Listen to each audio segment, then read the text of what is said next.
வேதத்தின் கடின வார்த்தைகளில் இன்றைக்கு நாம் கர்த்தத்துவம் என்ற வார்த்தையை பற்றி பார்க்க போகின்றோம். கர்த்தத்துவம் என்ற வார்த்தையின் அர்த்தத்தை தெரிஞ்சுக்கிறதுக்கு முன்னாடி அது இடம்பெற்றுள்ள வசனத்தை நான் வாசிக்கின்றேன். ஏசாயா 9ஆம் அதிகாரம் 6ஆம் வாக்கியம்.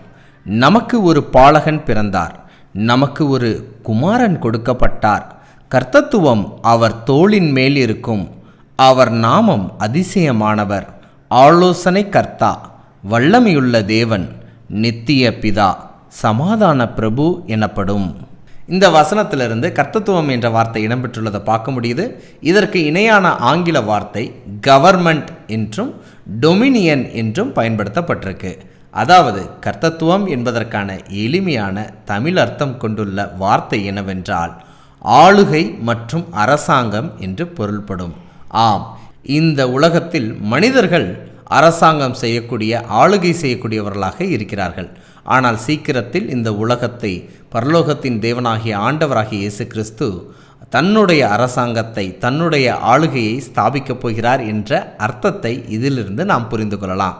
இந்த வார்த்தை இடம்பெற்றுள்ள மற்ற வசனங்களை கமெண்ட் பாக்ஸில் கமெண்ட் பண்ணுங்கள்.